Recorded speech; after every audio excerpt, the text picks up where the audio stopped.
Assalamualaikum warahmatullahi wabarakatuh.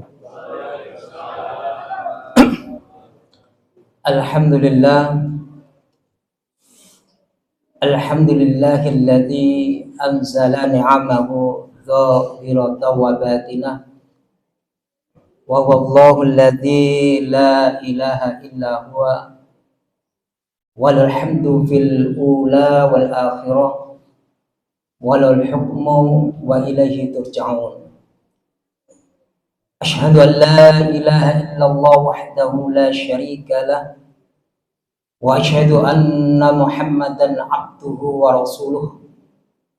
Allahumma salli wa sallim wa barik ala Muhammadin wa ala alihi wa ashabihi wa man tabi'ahum bi ihsanin ila yaumiddin. Wa qala Allah ta'ala fi kitabil karim, a'udzu billahi minasy syaithanir rajim, wal 'ashr innal insana lafi khusr illa alladziina aamanu wa 'amilus shalihati wa tawashaw bil haqq wa tawashaw bis sabr. Amma ba'du. Para jamaah sidang sholat isya dan tarawih yang dirahmati Allah Subhanahu wa Ta'ala, patutlah kita bersyukur kepada Allah Subhanahu wa Ta'ala yang telah memberikan kepada kita begitu banyak nikmat yang Allah Ta'ala berikan kepada kita, yang tiada satupun makhluknya yang ada di langit dan di bumi yang mampu menghitung-hitung nikmat Allah Subhanahu wa Ta'ala. Tiada pantas ucapan yang patut kita aturkan kecuali ucapan pujian, puja dan puji syukur hanya kepada Allah Subhanahu wa Ta'ala. Para jamaah sidang sholat isya dan tarawih yang dirahmati Allah Subhanahu wa Ta'ala, di dalam petang hari ini tema yang diangkat adalah etos kerja di dalam Islam. Para jamaah sidang sholat isya dan tarawih yang dirahmati Allah Subhanahu wa Ta'ala, etos kerja adalah merupakan prinsip kerja yang dibangun di atas dasar disiplin waktu, dan kemudian ada capaian-capaian target yang akan didapatkan atau diraih di dalam melaksanakan kegiatan pekerjaan. Para jamaah sidang sholat isya dan tarawih yang dirahmati Allah Subhanahu wa Ta'ala, sesungguhnya Islam ini adalah merupakan sistem, dan di antara subsistem itu adalah saum. Kita tahu bahwasannya setiap orang di antara kita pada hari ini tidak ada uzur kecuali dia melaksanakan ibadah puasa di dalam bulan Ramadan ini. Tapi tahukah kita korelasi antara puasa dan mampu menciptakan satu etos kerja yang baik di dalam Islam itu sangatlah terkorelasi secara erat. Kalau kita artikan puasa dari bahasa Arab yang berasal dari asal kata shauma yasumu sauman, itu memiliki makna pengendalian diri. Maka sesungguhnya para jamaah sidang sholat isya dan tarawih yang dirahmati Allah Subhanahu wa Ta'ala, berbicara masalah puasa, di sana juga kita berbicara tentang bagaimana seseorang selain mampu mengendalikan diri, juga mampu mengendalikan waktu-waktu yang ada. Para jamaah sidang sholat isya dan tarawih yang dirahmati Allah Subhanahu wa Ta'ala, puasa adalah merupakan subsistem yang dimana Nabi Shallallahu Alaihi Wasallam 14 abad yang lalu, dalam sebuah hadis Nabi Shallallahu Alaihi Wasallam yang diriwayatkan oleh Imam Al-Bukhari dan Muslim, hadis ini sahih. Nabi Shallallahu Alaihi Wasallam mengatakan asyamu junnah, puasa itu adalah junnah. Kalau diartikan secara komprehensif dan mengikuti tafsir kontemporer, maka sesungguhnya junnah itu memiliki makna pengendalian diri. Karena di sana memiliki makna secara lughawi. Junnah itu adalah tameng, perisai. Perisai itu fungsinya adalah mempertahankan diri. Maka secara makna bebasnya, junnah itu memiliki makna yang fungsinya adalah mengendalikan diri dari setiap perbuatan-perbuatan yang merugikan pada diri sendiri dan orang lain. Sidang sholat isya dan tarawih yang dirahmati Allah Subhanahu wa Ta'ala, maka pengendalian diri ini di dalam puasa bulan Ramadan yang kita hari ini berada di dalamnya, di antaranya supaya kita mendapatkan hasil pencapaian yang optimal di dalam melaksanakan ibadah puasa di bulan Ramadan, yang dimana kebiasaan-kebiasaan di bulan Ramadan ini, kebiasaan-kebiasaan baik, diharapkan setelah keluar dari bulan Ramadan, maka kebiasaan-kebiasaan yang baik di dalam bulan Ramadan ini akan berkelanjutan continuously sampai pada bulan Ramadan yang akan datang.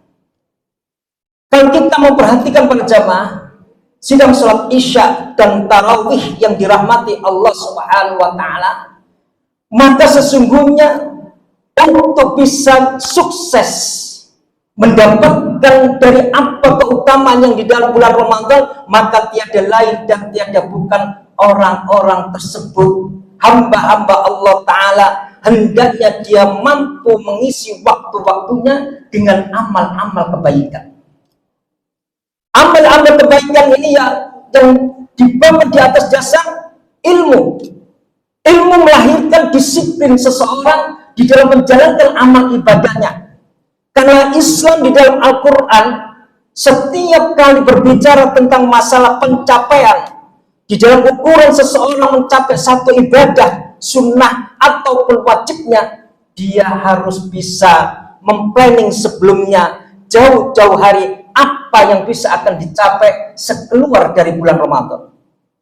Kalau kita ingat dalam sebuah firman Allah Ta'ala yang setiap di antara kita pasti menghafalnya, di dalam surah Al-Hasr ayat 18, kalau kita perhatikan konteks ayat ini, sebenarnya Allah Ta'ala mendidik kita untuk berdisiplin waktu agar kita bisa mendapatkan pencapaian-pencapaian apa yang kita akan harapkan usai dari bulan Ramadan.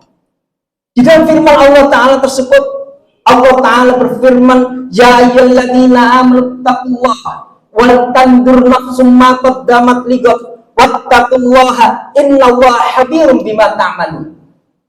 Kalau kita artikan secara bebas, hai orang-orang yang beriman, bertakwalah kalian kepada Allah Subhanahu wa Ta'ala, wal tandur nafsum ma qaddamat lighad.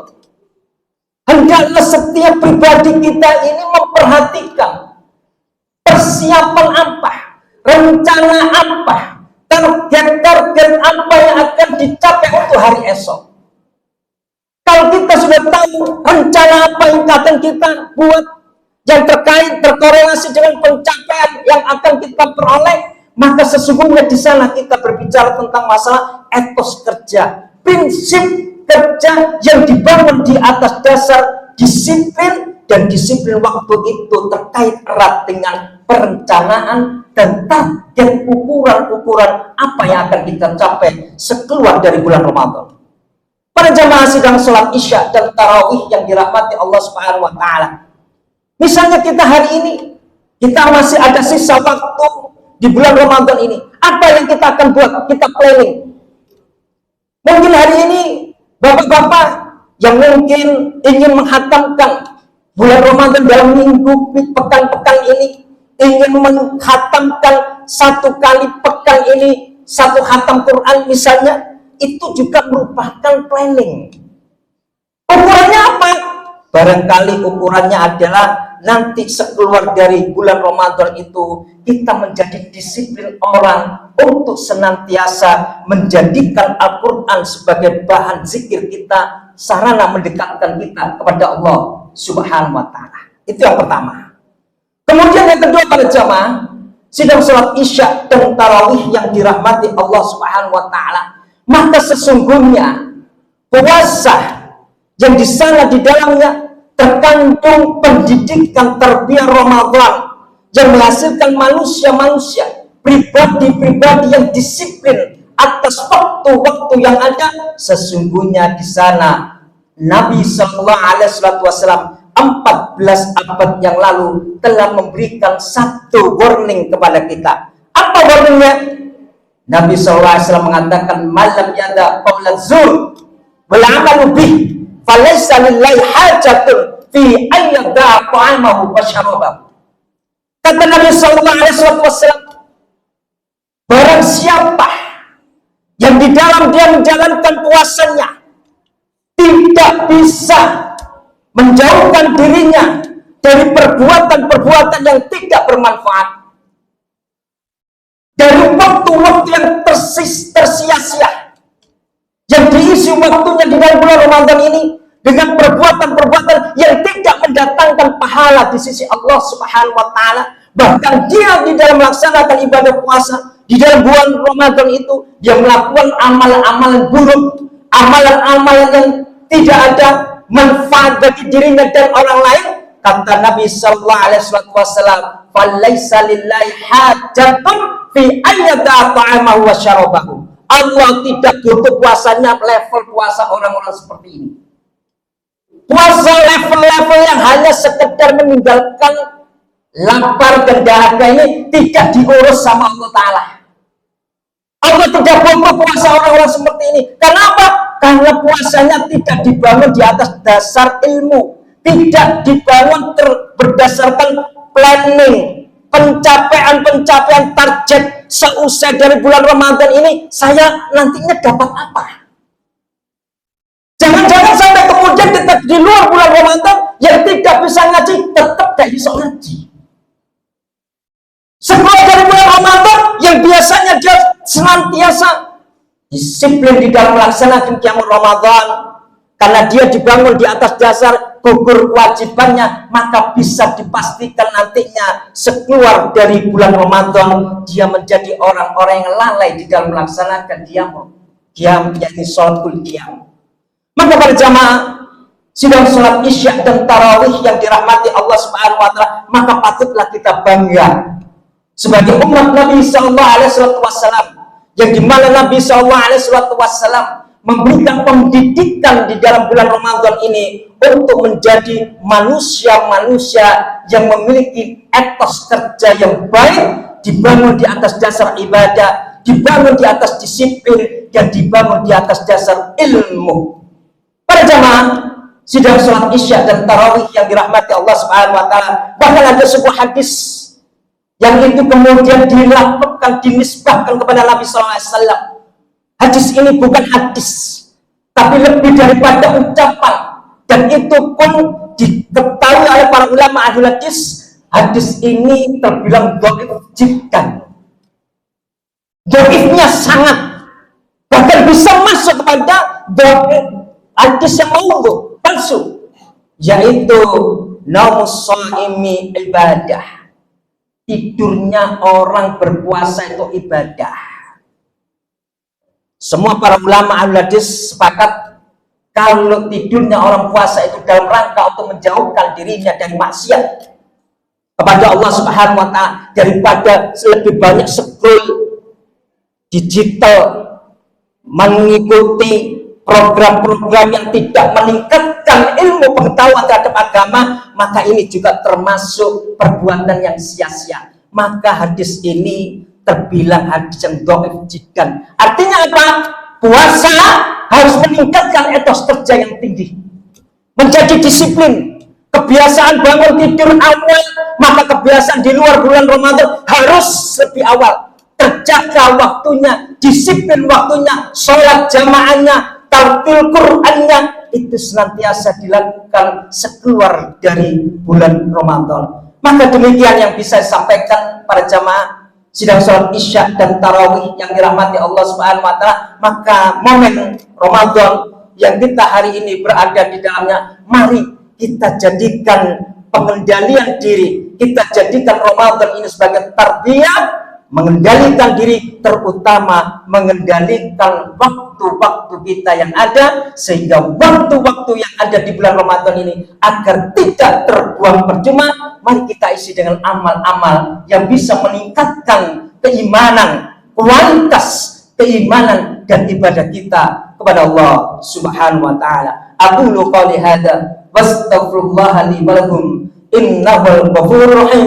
Nasrun minallahi wa fathun qarib wa basyiril mu'minin. Assalamu alaikum warahmatullahi wabarakatuh.